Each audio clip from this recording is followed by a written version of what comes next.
Aïcha Wallet Albessati. Sexe féminin. Âge 66 ans. Profession ménagère. Lieu de provenance Kidal, Bamako. Lieu de la violation Kidal. Année de violation 1963. Victime de 1963 à Kidal, période durant laquelle beaucoup de gens de cette localité ont souffert des exactions commises par les Goumiers. Écoutons-la. Donc, vous avez la parole, Aïcha Wallet Albessati, pour nous dire ce que vous avez vécu en 63 à Kidal. Moi, je m'appelle Aïcha Wallet Albessati, victime de Kidal en 63. Cette année, je n'avais que 9 ans. J'étais chez mes grands-parents. J'étais avec 2 de mes frères, donc nous étions juste 3 chez les vieux. On vivait en brousse.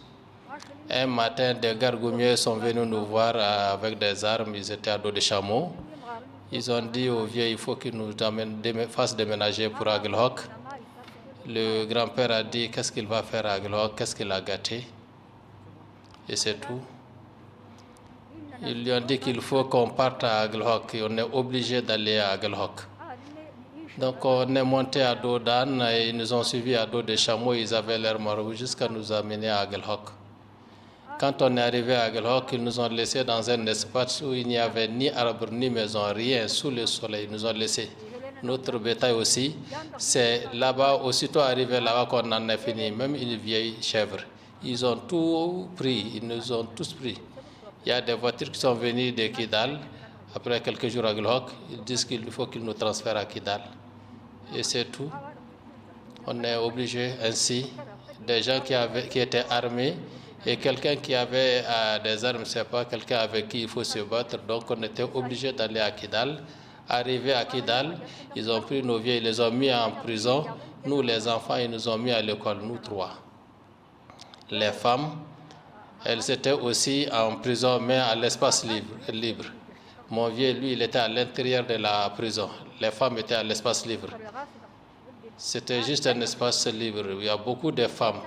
Chaque matin, on les faisait transporter des briques. Elles transportaient les briques sur leur tête. Les vieux et les hommes poussaient des barriques d'eau. Ils prenaient aussi de l'eau. Ils les battaient aussi. Ils avaient des fouillets pour les fouilletter. Ces hommes-là, ils les fouillaient. Si quelqu'un tombait, on le battait et certains même en mouraient. Un jour, j'étais en classe. Quand j'ai aperçu ma maman, elle portait une brique sur la tête. Et quand je vois ça, je pleure en classe.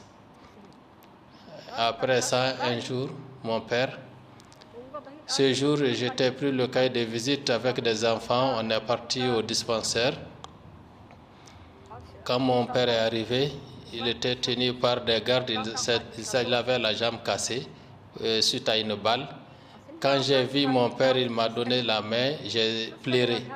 Quand j'ai pleuré, le maître m'a frappé, je disais l'infirmier, il m'a dit de sortir, je suis sorti.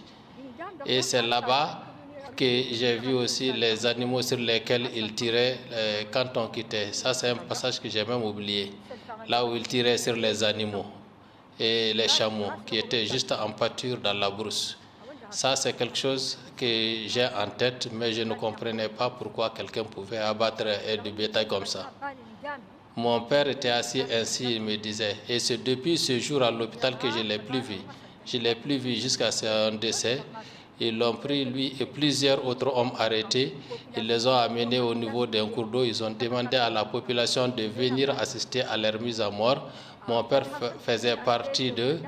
Et quand on les tirait d'ici, il fallait que la population applaudisse. C'est ce qu'ils ont fait aussi en 63, là où ils ont pris les gens. Ils ont fait ça à Thessalite. Toute personne qu'ils prenaient, quand ils le tiraient d'ici, il faut que les gens applaudissent. Si on n'applaudissait pas, on t'ajoutait au groupe. Ça, c'est des trucs que je ne comprenais pas. Qu'on mette des vieux à mort qui n'avaient ni armes, rien. Ça, c'est quelque chose qui a étonné tout le monde, à Thessalite, à Aguelhok et partout ailleurs. Des gens qui meurent parce que juste ils sont de teint clair. Il y avait un chef ici, parmi les chefs de Bamako, qui disait, si vous voulez qu'un arbre ne pour que les feuilles d'un arbre ne poussent pas, il faut les couper à la racine. Cela veut dire quoi? Ça veut dire qu'il ne faudrait épargner personne de peau claire. Et pourtant, nous, dans notre tête, l'administration, c'est pour préserver tout le monde. Ce n'est pas pour les tuer. Ça, c'est quelque chose qui ne peut plaire à personne. Il n'y a personne qui peut le comprendre. Et en delà de ça, il n'y a rien que je puisse vous dire, si ce n'est vous dire que notre pays est vraiment en crise. Et cette crise est loin de finir. Et je remercie la CVJR qui nous a donné l'occasion de parler de ce dont on a mal. C'est tout. Oui, Madame Aïcha Wallet Al-Bessati, vraiment, c'est très émouvant ce que vous dites, qui date depuis 1963, pour un enfant qui a assisté à des maltraitances, voire des meurtres de ses parents. Mais depuis, la situation a évolué. Je crois qu'il y a eu différents accords de paix.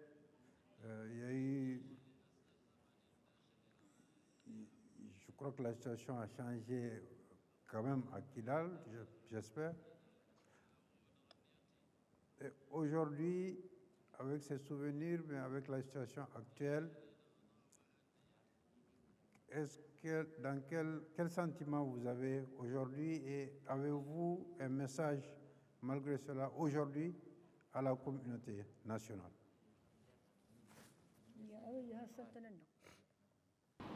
Moi, maintenant, mon souhait à moi, c'est peut-être le souhait de tout le monde. La paix dans le pays. L'État malien, qu'il sache qui tuer et qui n'est pas tué. Il ne faut pas qu'il y ait. Pour ma part, mon souhait, ça doit être le souhait de tout le monde, la paix. La paix, je souhaite la paix. Et je souhaite aussi que l'État malien, ses militaires, qu'ils arrêtent pour du bon, qu'ils fassent l'amalgame entre les gens parce qu'ils sont de teint clair. Ils frappent, ils tuent les vieux, les enfants et les femmes. Ils ne font la différence entre personnes. Ça, je prie le bon Dieu que ça finisse. Je prie le bon Dieu pour que la paix revienne dans notre pays, pour que les gens s'entendent, qu'ils s'unissent, qu'ils deviennent un. Moi, je suis malienne, je suis née au Mali et mes parents aussi, c'est au Mali qu'ils sont nés. Je ne sais où aller et laisser mon pays.